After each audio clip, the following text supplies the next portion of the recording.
కాశ్యపాన్వయ సంజాతం నారసింహపదాశ్రితం రామానుజగురుం వందే పాణినీయపయోనిధిం.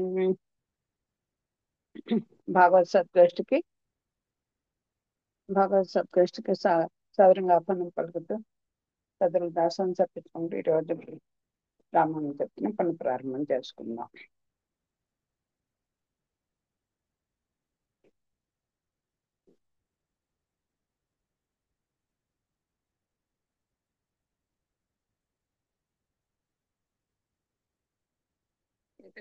స్థుతులది ఒక 2 శ్లోకాలు చదువుకుందాం.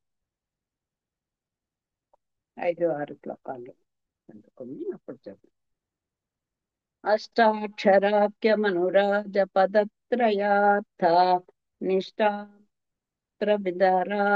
వితరాద్య యతీంద్రనాథ శిష్టాగ్రగణ్య జన సేవ్య భవత్పదాబ్జే దృష్టాస్తు నిత్యమనుభూయ మమాస్య బుద్ధిః అల్పాపి మేన భవదీయ పదాబ్జ భక్తిః శబ్దాది భోగ రుచిరన్వహమేధతేహ మత్పాపమేవ హి నిదానమముష్యనాద్య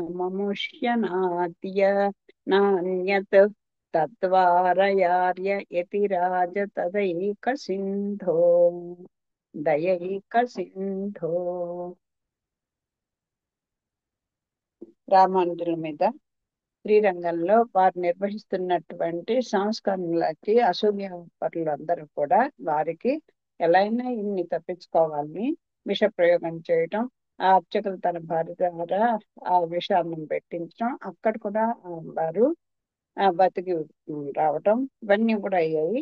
ఒక రోజున అర్చక స్వామి తీర్థంలోనే ఆయనకి ఇచ్చే తీర్థంలోనే విషం కలిపి ఇవ్వడం. అదే చెప్తున్నారు. ఆయనేమో శేషసాయి, ఆయనే శేషుడు, విషపు విషానికి ఆయనే కేంద్ర బిందువు, ఆయన మీదే విష ప్రయోగమా అని ఆయన మాయగా తీసేసుకున్నారు. ఆ పెరుమాళ తీర్థంలో ఆ విషయం కలిసేసరికి అది కూడా దాని యొక్క స్వరూపాన్ని పోగొట్టుకున్నది. అదే కదా, భగవంతుని యొక్క పెద్దల యొక్క సంపర్కం చేతనే దోషాలు పోతాయి అనే దానికి ఇదే నిదర్శనం. ఆ రకంగా ఇంకా రామానుజుల యొక్క ప్రతిభ ఇంకా ఎక్కువ అవుతూ వచ్చింది. ఇంకా తర్వాత ఘట్టానికి పెడదాం. మాయావాద ఖండనం. ఇది ఎందుకో వీడియో ఇదిగా రావట్లేదు, చూద్దాం.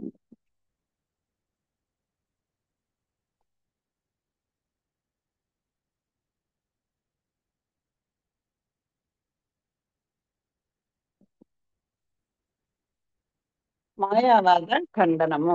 యతిరాజ ప్రభావము దేశమంతటా విస్తరించుచుండా ఒకనాడు శ్రీరంగమున వేలాది తాళపత్ర గ్రంథములు బండ్లపై వచ్చుచుండెను. వాని ముందు భేబేరి మోగుచుండెను. అవి అన్నయు మఠమునొద్ద ఆగినవి. ఒక పాలకి నుండి యజ్ఞమూర్తి అనే అద్వైత పండితుడు దిగి మఠంలోనికి వెళ్లి రామానుజులను చూచెను. యతిరాజు అని ప్రజల చేపి చెప్పబడి వాడవు నీవేనా? నన్ను అట్లే పిలుచుతున్నారు. నన్ను యజ్ఞమూర్తి అందరు, అద్వైత పండితుడను. ఇంతవరకు ఎదురుపడిన అన్ని వాదములను పండితులను ఓటమి పాలు గావించి వచ్చి తిని మీరెచ్చటికి వచ్చిన ప్రయోజనమేమి? వాద ప్రయోజనము, అద్వైత స్థాపనము. వాదించుటకు సందేహం లేదు. ఊరకే వాదము వలన ప్రయోజనము లేదు. పందెము పెట్టవలెను. ఏమి పందెము కోరుచున్నారు? నేనోడిన నీ పాదరక్షలు శిరసను ధరించి నీ పేరు పెట్టుకొని నీ మతము స్వీకరించదును. నీవు ఓడినా ఏమి చేయుదువు? నేను ఓడిన ఎడల నేను జపించు మంత్రము వదలెదను, కాలక్షేపం చెప్పుట మానెదను, గ్రంథ సన్యాసము చేయుదును అని రామానుజులు అన్నారు. ఈ విధంగా వారి ఎవరెవరు నరసింహస్వామి సన్నిధిని ప్రమాణములు చేసిరి. వాద ప్రారంభమాయను. ఇరువాద సమర్థకులు ఇరువైపులా పెద్ద గోష్ఠిగా చేరి ఎవరికి వారు వారి పక్షమునకే జయమని నమ్మియుండిరి. యజ్ఞమూర్తి అనేక వాద సంగ్రామముల ఆరితేరినవాడు. రామానుజులో శేషావతారము. 16 దినములు వాదము సమాన ప్రతిభతో సాగెను. ఫలితమెట్లుండునో ఛాయా మాత్రమును గోచరము కాలేదు. 17వ నాడు ఎదురాదులు వాదము కించిత్తు తగ్గినట్లు తోచినందున కారుణ్యాకరుడు పైకి రాసాగెను. ఆనాటి సాయంకాలము వాద విరామ కాలమునకు యజ్ఞమూర్తిదే పై చేయిగా నుండెను. అతడు, రామానుజ, రేపు నా ప్రతివాదనలను పూర్వపక్షము చేయవైతివేని నీవు ఓడినట్లు జయభేరి వేయించదనని చెప్పి వెళ్ళెను. రామానుజులు మఠమునకు వెళ్లి చింతతో ఉదకమైన ముట్టక పరుండి వరదరాజస్వామిని ప్రార్థించరి. స్వామి సాక్షాత్కరించెను. యతిరాజా, యజ్ఞమూర్తి వంటి వాదన పటిము గలవానిని నిన్ను బాధింప తెచ్చితినని అనుకుంటివా, లేక అతడు నిన్ను జయింపగలడని తలంచితివా?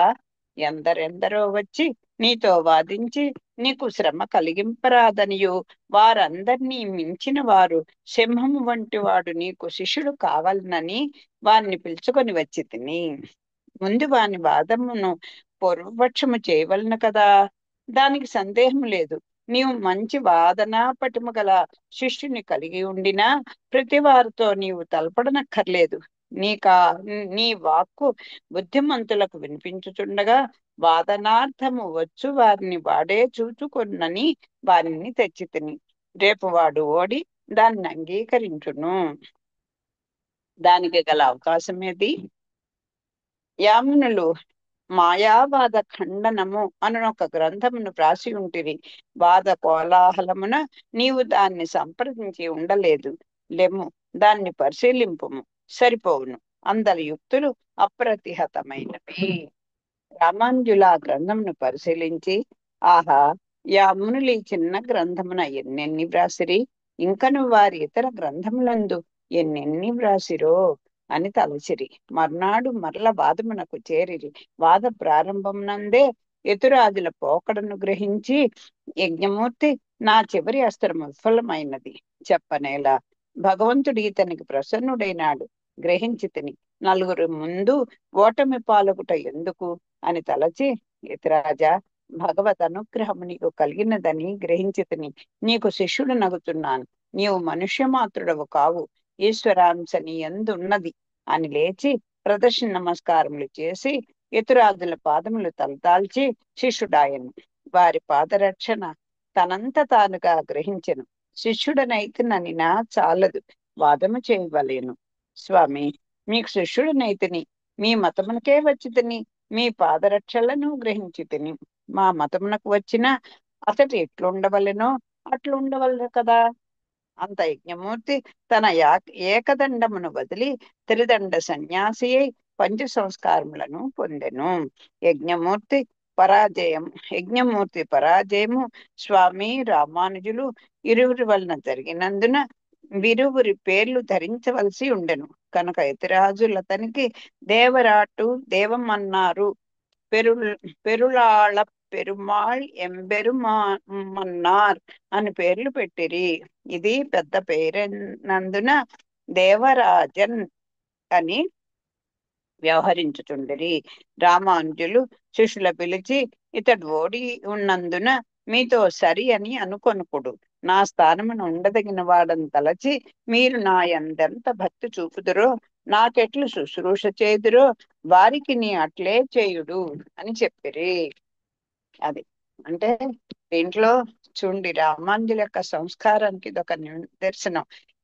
వాడబడిన వారి యొక్క ప్రజ్ఞను కూడా గుర్తించి తనతో పాటు సమానమైనటువంటి పాండిత్యం కలవాడు అని ఆ మిగిలిన శిష్యులకు చెప్పి నన్ను ఎలా సేవిస్తున్నారో వారిని కూడా, అంటే భగవతోత్తములు కూడా ఆచార్యునే కాదు వాళ్ళ యొక్క అనుయాలను కూడా చక్కగా గౌరవంగా చూడాలి అని తెలియజేయడం. మరి అంత బాధపడటం గలవాన్ని ఎందుకు ఇచ్చా అంటే, అంటారు కదా, ఇప్పుడు ప్రాజ్ఞమైనటువంటి పిల్లలో శిష్యులో ఉంటే ఆ పెద్దలకి అంత శ్రమ పడక్కర్లే కదా. మంచి శిష్యుడు అనుకోండి, 100 మందికి వాదనా పటంలో ఆ శిష్యుని పంపిస్తే సరిపోతుంది.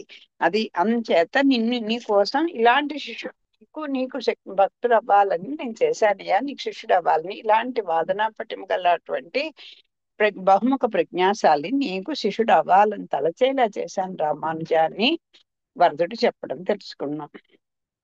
అంచేత మనం ఏదో పెరుమాణం సేవిస్తున్నాం అనుకోవడం, లేకపోతే ఆచార్యుల్ని బాగా చూసుకొని వారి పరివారాన్ని నిరసించడం ఇవన్నీ చేయకూడదు. అలాగే అదే చెప్తారు. ఆ పరివారంతో సహా లక్ష్మి లక్ష్మీదేవితో సహా వారి పరివారంతో సహా వారి యొక్క వస్తువులు కూడా పవిత్రమైనవని మనం తెలుసుకుంటూ ఉండాలి. యాత్ర ప్రారంభం తర్వాత ఘట్టం. యతి సార్వభౌములు యాదవ ప్రకాశులను సరిపరిచి గోవింద దివ్యరుగా చేసిరి. వాని కంటే హెచ్చైన వాడు వాదన నెట్టి వారినైనా ఖండించగలవాడైన యజ్ఞమూర్తిని వరదరాజనుగ్రహమున జయించి దేవరాటు దేవమన్నారును చేసి అజ్ఞాన అంధకారమునున్న వారికి జ్ఞానోదయము కలిగించుటకు నియమించిరి.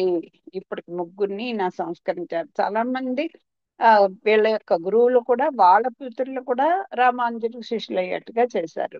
అలాగే ఈయన యాదవ ప్రకాశులను కూడా కొన్నాళ్ళు ఈ వీరికి గురువుగా ఉన్న ఆయన కూడా చక్కగా ఆయన అంతటా ఆయన మనస్ఫూర్తిగా మారేట్టుగా చేశారు. గోవింద భట్టర్ని కూడా జీర్ణం చేశారు. వీళ్ళందరికంటే కూడా గొప్పవాడు ఉద్దండ పండితుడైనటువంటి ఈ యజ్ఞమూర్తిని కూడా దేవరాట్ అని పేరుని దేవమన్నారునిగా చేశారు. ఈ రామానుజులు చేసి అందరికీ జ్ఞానోదయం కలిగించడానికి వీరిని విశిష్టాద్వైత ప్రచారానికి నియమించారు. అనంతాళ్వాన్ మొదలకు గొప్ప గొప్ప పండితులు ఆశ్రయింపరాగా నాకు పెద్ద శిష్యుడున్నాడు, వాని యొద్దకు వెళ్ళుడు అనిరి. వారెల్లరూ పెరు పెరురా పెరురా పెరురు పెరురా పెరు ఆళ్ళ పెరురాళ్ళ పెరుమాళ్ ఎంబెరుమానార్ల యొద్దకు వెళ్ళిరి. వారు రామానుజులుండగా నేనేమి కాలక్షేపం చెప్పుదును. అదే కదా, పైన అంత పెద్ద పేరునే దేవరాటని దేవమన్నారని సంక్షిప్తం చేశారు. వారి దగ్గరికి పంపించేసరికి రామానుజులుండగా మేమెందుకు కాలక్షేపం చెప్తామన్నారు. చిన్న పెట్ట గొంతులో తాటికాయను కట్టినట్లుగా చేసిరే. నేను అజ్ఞుడను. రామానుజులు మహానుభావులు, వారి పాదములనే ఆశ్రయించడం చెప్పిరి. ఆచార్యులకు ఉండవలసిన వాత్సల్యమును ఇతరాదులు చూపగా శిష్యునికి ఉండవలసిన భక్తి నైత్యానుసంధానములను దేవరాజు ప్రదర్శించిరి. ఇతరాదులు తిరువాయి కాలక్షేపం జరిగించుచుండగా మధ్యలో తిరుమల విషయమైన ప్రస్తావన వచ్చెను. ఆహా, ఏమి వెంకటేశ్వర ప్రభావము! నాకు వాదములతోనే సరిపోచున్నది. తిరుమలకు పోయి స్వామికి పుష్ప కైంకర్యము చేయుచుండిన ఎంత బాగుగా ఉండేది. అట్లు కైంకర్య ప్రాప్తి ఎంతటి వారికో అనిరి. నాకు అనుజ్ఞనిచ్చిన నేను వెళ్ళి ఆ కైంకర్యము చేయుచుందును అని అనంతాళ్వారనిరి. నేనైననేమి, నా శిష్యుడినైననేమి అని తలచి ఇతరాదులు అనుజ్ఞనీయగా అనంతాళ్వాన్ తిరుమలకు పోయి నందనవనమును పెంచి నిత్యము పుష్పములు తులసిమాలలు కట్టి స్వామికి కైంకర్యము చేయుచుండిరి. ఈ వార్తను విన్న ఇతరాజులు తాను తిరుమలకేగి స్వామిని సేవింపగోరి రంగనాథుని సన్నిధికేగి, స్వామి రంగనాథ, వెంకటేశ్వరుని దర్శించి సేవించవలనని ఉన్నది. తమ ఆజ్ఞ అయినచో పోయి వచ్చేదను. నిన్ను విడిచి వెళ్ళుట కష్టమే, అయినను ఆజ్ఞ అయినచో పోయి రాగలననిరి. సుఖముగా పోయి రమ్మని రంగనాథుడు అట్లు రంగనాథాన్ని కొని ఇతరాదులు అనేక మంది శిష్యులతో తిరువెంగళముడయాను సేవింప బయలుదేరి. వెంకటేశ్వర స్వామికి తిరువెంగళముడయానని ఇంకొక పేరుగా పిలుస్తారు. ఈయన తిరువెంగళ కాలక్షేపం చేస్తుంటే ఆయనకి ఒక్కసారిగా వెంకటేశ్వరుని ఆ ప్రస్తావన వచ్చేసరికల్లా అయ్యో అక్కడికి వెళ్ళి పుష్ప కైంకర్యం చేసుకుంటే బాగుండు అనేసరికి అనంతాళ్వారి దాంట్లో ఉండడం, ఆయన వారు వెళ్ళి అక్కడ అంతకాలం ఆ రోజుల్లో చెప్తుంటారు పెద్దలు, ఆ దారులన్నీ బోడు నడక దారి, రాళ్ళు రప్పలు, క్రూర మృగాలు, అలాంటి పరిస్థితుల్లో అనంతాళ్వారిని ఎంతో ఇదిగా వెళ్ళడం. అలాగే అక్కడేమో పొలం కైంకర్యం చేస్తున్నాం, మొక్కలకి అన్ని నీటి పోసి పెంచుతున్నాం. అలా చేస్తూ ఉంటే వెంకటేశ్వర స్వామి ఆ బాధను చూడలేక ఐదేళ్ల పిల్లవాడిగా రావడం, ఈయనేమో నేను సాయం చేస్తానని అనడం. అందుకే ఆయన పలుగుతోటి ఆ పిల్లవాడిని తరుముకుంటూ రావడం, అది తగిలి వెంకటేశ్వర స్వామి గడ్డం దగ్గర ఇప్పటికీ కూడా స్వామి అనంతానికి గుర్తుగా అక్కడ ఆయనది ఆ మత్స్యం ధరించుండేవన్నీ మనకి పెద్దల ద్వారా వింటున్నది. తర్వాత చిత్తవృత్తి పరివర్తన. ఒక్కొక్కటి వీరి వల్ల రామానుజుల జరిగినటువంటి రకరకాలైనటువంటి సంస్కరణలు వారి యొక్క వాళ్ళు వారి యొక్క శక్తి కూడా చెప్తున్నారు ఒక కంసంలో. చిత్తవృత్తి పరివర్తన అంటే మనసు యొక్క మనసుని మార్చడం. అట్లు పయనించుచు మార్గమున అష్టసహస్ర గ్రామం చేరిరి. వారికి ఆ గ్రామమున 2 శిష్యులుండిరి. వరదాచార్యుడు మహాప్రాజ్ఞుడు, దరిద్రుడు, భక్తి గలవాడు. యజ్ఞేశ్వరుడు మిగుల శ్రీమంతుడు.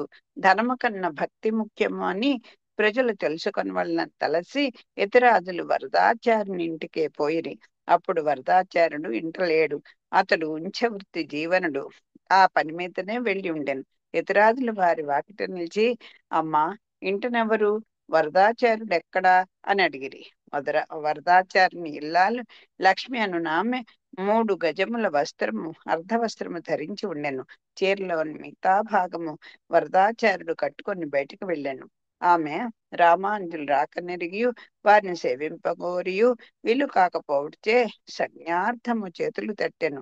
రామానుజుల ఆ శబ్దమును విని తమ శిరో పరివేష్టమైన కాషాయ వస్త్రమును ఆమెకై విసిరివేసిరి. ఆమె ఆ వస్త్రమును ధరించి వచ్చి రామానుజులకు నమస్కరించెను. వారందరూ లోనికి వచ్చి వసారాల్లో విశ్రమించిరి. కానీ ఆమె మనస్సు కలవరపడెను. మేము దరిద్రులము, ఈయన మా యందల అనుగ్రహంతో విచ్చేసిరి. నా భర్త ఉంచవృత్తి చే సంపాదించి తెత్తిన దానితో ఏమగును? ఇందరు శిష్యులతో దయచేసిరే మరల ఇట్టి కైంకర్య భాగ్యం లభించదు. చెడు కార్యం చేసి వైష్ణవ కార్యమును చేయనగున. తిరుమంగయాళ్ళ వారు ఎట్లు ఆర్జించి భాగవత పదయారాధన చేసిరి. దొంగిలించే కదా మహానుభావుడు జ్ఞానియగు వారే అట్లు చేసి ఉండగా నాకు సంకోచం ఎందుకు? వైష్ణవారాధన కంటే శరీరము దేహాభిమానము ఎక్కువ కావు అని నిశ్చయించుకొనెను. ఆ ఎవరి నుండి పెద్ద అంగడివాడొకడు లక్ష్మమ్మ రూప లావణ్యములకు మోహపడి ఈమె పేదరాలు, ఒక్కనాటి శరీర సుఖమునకు ఆ పాదమస్తకము అమూల్యాభరణములను చేయింతునే అని తలచి ఆ సంగతి ఆమెకు చెప్ప పంపుచుండెను. కానీ ఆమె పతివ్రత ఎట్లు సమ్మతించును? పాతివ్రత్యము సర్వాభరణకు మిన్నయని తలచున్నది. ఇప్పుడు ఆ సంగతి జ్ఞప్తికి వచ్చింది. భర్త వచ్చే వరకు ఆగి అతని అనుమతి కోరుదమనినా లోకులు దూషింతురని ఈలోగా మనసు మారునేమో. మలమూత్ర దూషితమైన ఈ శరీరంనిచ్చి తదయారాధనకు కావలసిన ధనము తెచ్చి వీరిని ఆరాధించుట యుక్తమని తలచి అంగడి వాని ఇంటికి పోయినది. వాడును బ్రహ్మానంద భరితుడై, ఆహా, ఎన్ని దినములు వేచి ఉంటిని, నా భాగ్యము స్వయముగా వచ్చినది. నేడెవరి ముఖము చూచితునో, నా సంపద ఎంతయు కోరిన ఇత్తునే, ఈ సంభారంలో ఒక లెక్కయా అని ఆమె కోరిన బియ్యము, చక్కెర, గోధుమ, నెయ్యి మొదలగు పదార్థములిచ్చి పంపెను. ఆమె వారిని తెచ్చి యతిరాజుల శిష్యులతో ఆ పదార్థములను పచనము చేసుకొని ఆరగించుడని చెప్పినది. వారు ఆమెతో, నీవు సాధ్వివి, శిష్యుని భార్యవు, నీకు నువ్వు రూపదేశమై ఉండును, నీవే తలిహ చేయము అని రామానుజులు అన్యుతో చెప్పిరి. ఆహా, ఇందరికి చేయు భాగ్యము భగవంతుడు సమకూర్చినని ఆనందంతో ఆమె వంట చేసిన భక్తిచే అర్పింపబడినది. ఆమె తలచిన ఆ కార్యము వారికి సమ్మతమా? కాదు. ఆమె పాతివ్రత్యము చెడదనియు ఆమె మనసున్న చెడు కోరికలు లేవనియు వారు ఎరుగుదురు. భోజనానంతరం యతిరాజులు శిష్యురాల వరదాచార్యులింట లేకున్నను ఆమె పాకం నెంతలో ఎట్లు చేసినదో చూచితిరా అని చెప్పిరి. యతిరాజు చంద్రులు కాలక్షేపం చెప్పుచుండరి. వరదాచార్యులు వచ్చి, నేను ఇంటలేను, వీరికి పెట్టుటకింత సంభారములా లేవు, నా భార్య చిక్కునబడి ఉండును, నేను మాత్రం ఏం చేయగలను అని తలచొచ్చు వచ్చిన వారికి నమస్కరించిరి. భయపడకము, మీరింట లేరని కొదువ కలగలేదు, శిష్యులతో సహా ఆరగించితనని వారండ్రి. ఆయనను సందేహము విడక వరదాచార్యులు లోనికి పోయి చూడగా సందేహం తీరి భార్యను పిలిచి సంగతి ఏమి నిజము చెప్పుమనిరి. ఆమె, మీ పాదసాక్షిగా సత్యమే చెప్తున్నానని సర్వమును వివరించెను. సందేహం విడి వరదారులు, ఓసి, నీవు నాకు భార్యవు కావు, గురువవుచున్నావు. వచ్చిన భాగవతోత్తములకు పస్తు లేకుండా చేసితివి. నా జన్మాంతర పుణ్యవశమున నా భార్యవైతివి. తిరుమంగై ఆళ్వార్ను ఆదర్శంగా చేసుకుని పెద్దలను ఆరాధించితివి. కాకున్నా మనం ఇరువురము అపచారపడి నశింపవలసి వచ్చేది అన్నది. రాజకుమార్తె నా వహించిన పిచాచము ఎంతటి వారు పోగొట్టలేకుండగా దాన్ని తమ పాద స్పర్శ మాత్రమున తరిమివేసిరి. అట్టివారు భాగ్యవశమున రాగా అజ్ఞానాంధకారము బాపు నా గురువును ఆరాధించితివని ఆనందముతో ఆమెను ప్రశంసించిరి. బండి ఎద్దులు చెరి ఒక వైపునకు లాగక బండిని ముందునకు ఇడ్చినట్లా దంపతులు ఒక విధముగానే తలచిరి. వారేక మనస్కులైనందున వారిపై ఎదురాదుల అనుగ్రహం వెళ్లి విరిసినది. వరద, నీకంటే నీ భార్యయు ఆమెను మించి నీవును ఆనందించున్నారు. వీరెట్టివారు అనిరి. జనుల పాపములను అగ్ని కట్టెలను కాల్చినట్టు కాల్చి యతిరాజులుండగా వారికి ఆనందమే కదా. వరదాచార్యులు భార్యను చూచి, ఓసి నీవు వాగ్దత్తము చేసితివి కదా, రమ్ము, నీకు తోడుగా వచ్చేదను అని ఆమెను పిలుచుకొని పోయి అంగడివానితో పోయి, చీకటి అగుటచ్చే నేనును వచ్చి తిని, నాకు కోపం లేదు, నీ మనోరథము తీర్చుకొనమని చెప్పిపోయాను. లక్ష్మమ్మ ఉపకార స్మృతిచే రామాంజుల పాదతీర్థమును ప్రసాదమును తబుక్కున ఉంచుకొని వెళ్ళెను. అచంచల మనస్కయ్యి వెళ్ళెను. అయ్యో, వీరు వచ్చినందున నా పాతివ్రత్యము చెడుచున్నదని అనుకోలేదు. ఆ అంగడి వాని వలన భాగవత తదయారాధన జరిగినను ఉపకార స్మృతితో వెళ్ళెను. ఆమె లోనికి వెళ్ళి వానికి తీర్థ ప్రసాదముల నీయగా వాడు వానిని స్వీకరించెను. తోడనే సూర్యోదయముతో చీకటి వలె వాని రజస్తమో గుణములు పటాపంచలైనవి. వేక ఉదయమైనది. వాడు తన దుర్మార్గమును తలచి కన్నీరు కారగా తక్షణము తన పై వస్త్రమును నడుమున చుట్టుకొని ఆమెకు నమస్కరించి, అమ్మా, నీవు నా తల్లివి, నీ భర్త నాకు తండ్రి. నేను నీ విషయం నా చెడు తలుపు కలిగి ఉంటిని. బుద్ధి చెడి మన్మథ వికారమునకు లోనైతిని. నీ చేతి శ్రీపాద తీర్థం నా సకల పాపములను పారద్రోలినది. నన్ను మన్నింపమని ప్రార్థించను. గుర్వారాధనము మాట తప్పకుండుట అంగడి వాని పరివర్తన ఆమెకు ఆనందమును కలిగించెను. ఓయి, నీకు నేనేమి ప్రత్యుపకారం చేయుదును తల్లి? ఏ పెద్దల పాదతీర్థముచే నాకు జ్ఞానోదయమైనదో ఆ పెద్దలకు నన్ను శిష్యుని చేయుము. ఆమె వారిని పిలుచుకొని పోయి యతిరాజులకు చూపినది. ఓయి, నీవిచ్చిన పదార్థములు వీరి ఆరాధనకు ఉపయోగించి తిని వీరిని సేవింపుము. వాడు యతిరాజులకు నమస్కరించి వైష్ణవుడయ్యను. తుదకిట్లు జరిగి మీ దంపతులు కృతార్థులగుదురనియు ఈ ధనుకుడిట్లు పరివర్తన పొందుననియు ఉపేక్షించితనని యతిరాజులనిరి. రామానుజులు తన ఇంటికి వత్తురని వరదాచార్యుడు వీరినేమి ఆరాధించగలడని యజ్ఞేశుడు ఎదురు చూచుండెను. ఇంటి అన్ని పదార్థములు సమృద్ధిగా ఉంచెను. బంధువులను పిలచెను. ఇంటిని అలంకరించెను. తామర సూర్యునికి వలె ఎదురు చూచెను. 3 దినములైనది, వారు రాలేదు. నేను గ్రామం నా సంపన్నుడను. గురువులు నా ఇంటికి రాకున్నా నాకెంత అప్రదిష్ట అని తలచి తానే వెళ్ళి ఇతరాదులు సేవించి, స్వామి, మా ఇంటికి రాకున్నారేమి? మీరు ఒత్తురని ఎదురు చూచుంటిని. సకల సంభారములు సిద్ధపరిచి ఉన్నాను. శిష్యులతో దయచేయుడని పిలిచెను. ఇతరాదులంతా సంభారములు సత్కారములు వీనికంటే భక్తి ప్రపత్తి మిన్నయైనవి, గురునిష్ట సత్కర్మాచరణం హెచ్చైనవి అనిరి. యజ్ఞేశుడు, అయ్యా, నేను దాన ధర్మములు చేయుచున్నాను. మీ ఎందెంతో ప్రపత్తి కలవాడను. ఇవి నా గ్రామం నెల్లరకు తెలియనే అనను. లక్ష్మణుడు, నీవన్నయూ చేయుచున్నావు, ధర్మం వేయించుచున్నావు. గీతాచార్యులు అన్నట్టు స్తంభార్థముగా గాక సాత్విక దానము చేయవలెను కదా. నీవును శిష్యుడవే, ఆయనను రాజాలను అన్నది. వానిలో పరివర్తన తెచ్చుటకే వారు కఠినముగా పలికిరి.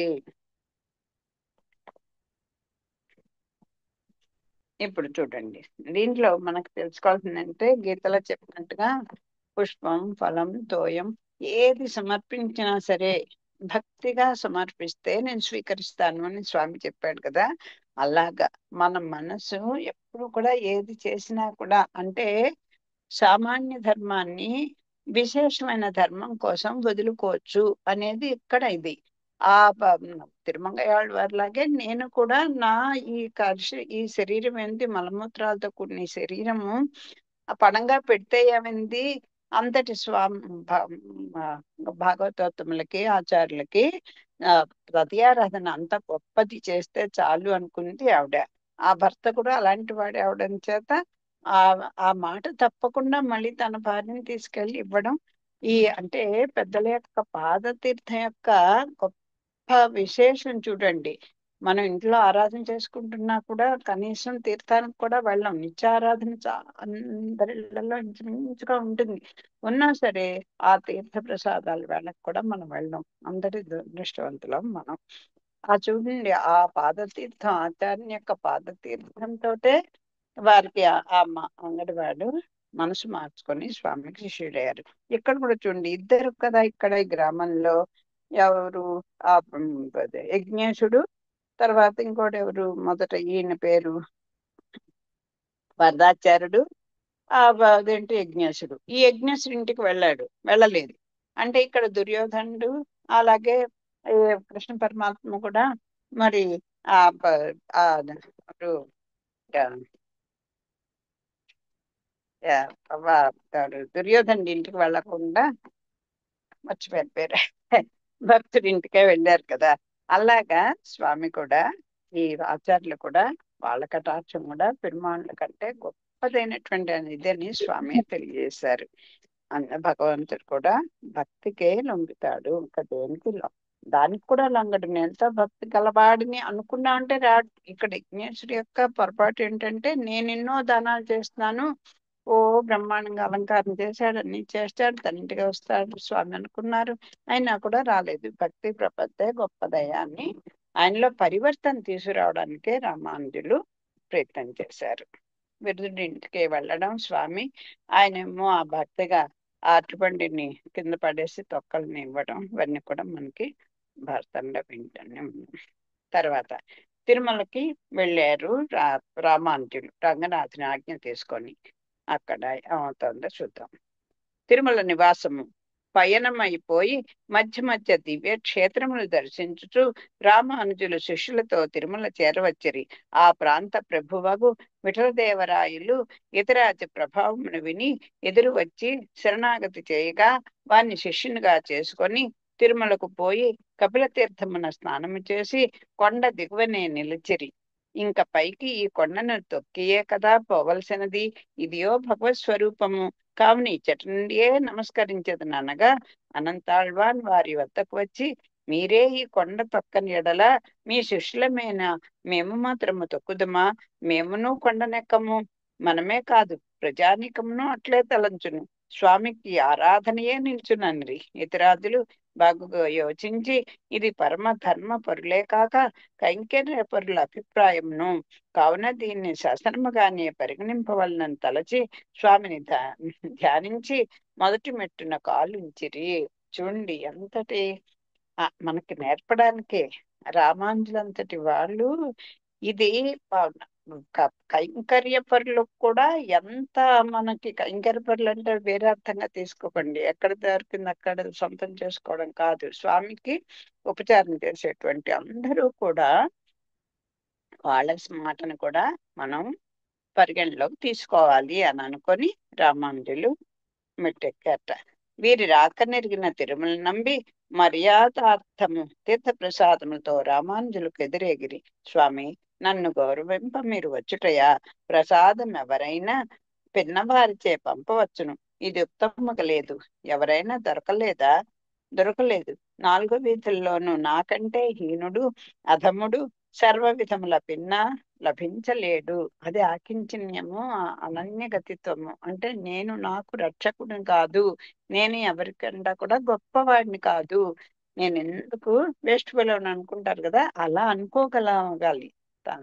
తిరువారం చంపిస్తూ అనుకుంటూ కూడా పెద్దలు కూడా మర్యాద క్షుద్ర అలాగని ఆ శ్లోకాన్ని చదువుకునే ప్రారంభిస్తారు. ఆచార్యుల యొక్క శ్రీహస్తం మీదే స్వామి కైంకర్యం జరగాలి అనేది మన పెద్దల యొక్క బరవడి. తనకన్నా అధముడు, సర్వవిధముల పిన్న, నాకంటే హీనుడు ఎవరు దొరకలేదుట ఆయనకి, తిరుమల నంబి గారికి. ఆహా, వీరిది అంత మనఃపరిపాకము, వీరంత నైత్యానుసంధాని, నాకో మామ పూజ్యులుగా ఉండి ఇట్లనుచున్నారు. మానవుడన్నా ఇట్లా ఉండవలను కదా అని తలచి ఇతరాదులు తీర్థప్రసాదములు స్వీకరించి అతడి విశేషములు చూచుచు కొండనెక్కి వెంకటేశ్వరుని దర్శించిరి. ఈ కొండ వైకుంఠముగాను, ఇచ్చటి వృక్షములు, లతలు, పక్షులు నిత్యసూర్యులుగాను గోచరించుచున్నారు అని తలచి కొండ దిగి వెళ్ళదలిచిరి. అంతా యతిరాజా, ఇది గొప్ప దివ్యక్షేత్రము. ఇట్టి పుణ్యక్షేత్ర దర్శనమునకు పోయిన ఎడల 3 దినములు అచ్చట ఉండవలెను అని శ్రీశైల పూర్ణులు అనిరి. రామానుజులు స్వామి దర్శనము చేయొచ్చు త్రిరాత్రమచ్చట నుండి పిమ్మడి శ్రీశైల పూర్ణులతో సహా కొండ దిగి వారి ఇంట నివసించుచు వారి యొద్ద శ్రీమద్ రామాయణమును 1 సంవత్సర కాలము కాలక్షేపం వినిరి. సర్వజ్ఞులకు వారు 1 సంవత్సర కాలము వినిరనగా శ్రీమద్ రామాయణ మహాత్యము ఔన్నత్యము వెల్లడి అగుచున్నవి కదా. ఎవరన్నా రామాయణ పారాయణ చేయండి, సుందరకాండ పారాయణ చేయండి అంటే ఎన్నిసార్లు చేయాలి, ఎన్నిసార్లు వినాలి, భాస్తమానం అన్ని ఉపన్యాసాలు వింటూనే ఉన్నాం అని అనేసుకుంటాం. చూడండి, రామానుజులంతటి వారు 1 సంవత్సర కాలం రామాయణాన్ని విన్నారట కాలక్షేపంగా. అంతటి వైభవం కలదు కదా అది అని చెప్తున్నారు. తర్వాత ఇంకోటి దాన గ్రహణము. ఆ కాలముననే గోవింద భట్టరు అచ్చట ఉండి తిరుమల నంబకి శుశ్రూష చేయుచుండిరి. ఒకనాడు భట్టరు నంబికి శయనించుటకు పక్క వేసి దానిపై తాను పరుండి లేచెను. తర్వాత దానిపైనే నంబి శయనించుటను రామానుజులు చూచి స్పృశించి కళ్ళకద్దుకొనవలసిన గురుతల్పమున వీడు పరుండెనే అని చింతించి నంబితో ఆ విషయమును తెలిపిరి. వారు కోపించిరి. గోవిందా, అట్లు చేసితివా? అవును, అది యథార్థమే. గురుతల్పమును శయనించు ఫలం ఎరుగుదువా? ఎరుగుదును, దాని ఫలము నరకము. మరి ఎందుకు అట్లు చేసితివి? పడకలో మిట్ట ఫలములుండును, దుమ్ము పడి ఉండవచ్చును. నాకు నరకమైన అగుగాక, మీరు సుఖముగా నిద్రించిన చాలును. శ్రీశైల పూర్ణులకు సంతోషమైనది. రామానుజులను ఆనందించిరి. ఆహా, వీనికి కలిగినంత మనఃపరిపాకం నాకు లేదు. అయినను వీడు నా తమ్ముడు, గురుభక్తి కలవాడు, జ్ఞాని అని 10గురుచే పొగడ్తలు పొందవలనని గాక నిజమైన భక్తి చేతనే చేయుచుండినేమో, ఇంకనూ పరీక్షించవలెను అని తలచిరి.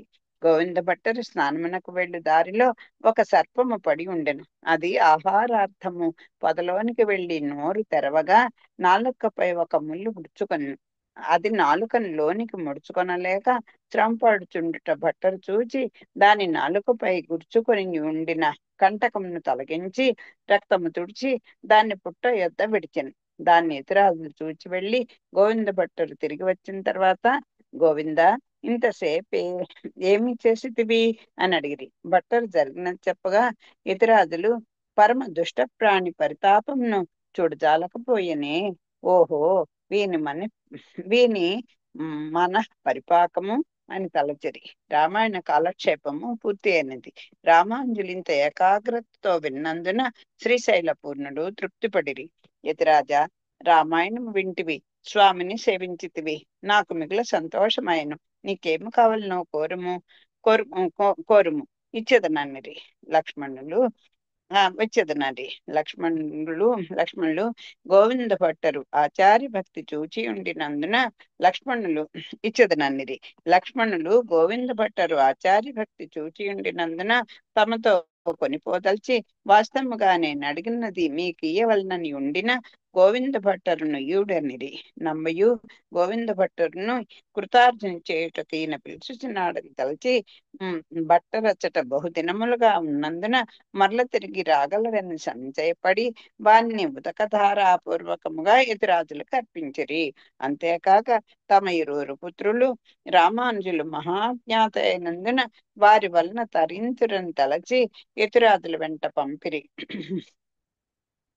వారును రామానుజులను ఆశ్రయించి సకలార్థములు గ్రహించింది. భట్టరు శ్రీశైల పూర్ణుల ఎడ మిగుల భక్తి కలిగి ఉన్నందుననే నరకమైనను తాను భరించి గురునకు సౌఖ్య మార్గము చూచిరి. అట్టి గురువును వదలుట, వారి పాదసేవ లేకుండుట భట్టరకు దుఃఖ కారణములైనవి. కాలు చేతులు ఆడకపోయెను, ముఖమున కళతప్పెను. రామానుజుల చూచి అతడు దాక్షిణ్యము చేత నచ్చినాడని తలచి, గోవింద, నీవు గురువును వదిలి చిక్కిపోవచున్నట్లున్నది, వెళ్లి వారిని సేవించి రమ్ము అనిరి. భట్టలు సంతోషంతో తిరిగి వెళ్లి తిరుమల నంబి వాకిట నిలిచిరి. అచ్చటి వారా వార్తను నంబికి చెప్పగా, వారు ఉదకధారా పూర్వకముగా యతిరాజులకు దానమిచ్చితిని కదా, తిరిగి ఎందుకు వచ్చినాడు? వాడు పరమ భ్రాంతుడు, పొమ్మనుడు అనిరి. తిరుమల నంబి భార్యకు జాలి కలిగి భర్త యుద్ధకేగి, అయ్యో, వాకిటి నుండి అట్లనే పంపివేయవలనా? లోనికి పిలిచి భుజింపుమని మంచి మాటలు చెప్పి పంపరాదా అనగా, నంబి, గోవు మనదైనప్పుడు కసవిచ్చి కాపాడుదుము, అమ్మిన తర్వాత అది తిరిగి వచ్చి గడ్డిలో మూతి పెట్టినా రోకలినెత్తి కొట్టుదుమే కాని కసువు మేపుదుమా? అట్లే వానికి మనకును సంబంధం వదిలినది. వాడు యుతిరాజుల సొత్తయ్యను, తిరిగి వచ్చిన చేరనీయరాదని వాని పొమ్మనుడు అని శిష్యులతో చెప్పరి. యుతిరాజులే శరణమని వానికి తోచవలనని వారు అభిలషించిరి. ఆ సంగతి విన్న గోవింద భట్టరు, మామ పూర్తిగా వదిలిపెట్టెను, ఇంకా యుతిరాజులే దిక్కు అని నిశ్చయించుకొని గురి మందిరమునకు మొక్కి తిరుమల విడిచి యతిరాజుల వద్దకు తిరిగి వచ్చిరి. గోవింద, చూచి వచ్చితివా అని యుతిరాజులు అడగగా, అమ్మిన గోవుకు కసవ వేయుదుమా అని వారన్రి. ఇంక మీరే శరణము అని రామానుజుల పాదములపై పడిరి. యతిరాజులు వారిని ఆదరించి స్వామిని ధ్యానించిరి. చూడండి, ఈ గోవింద భట్టరు తిరుమలలో తన మర్మం అయినట్టు తిరుమల నంబి గారి దగ్గరే ఉంటున్నారు. ఆయన్నే గురువుగా చేసుకుంటున్నారు. ఆయన గురు భక్తిని కూడా చూశారు. అంతేనా, ఈయన అన్న యాక్షన్ చేస్తున్నారు, ఇంకా పరీక్ష చేయాలనుకున్నారు.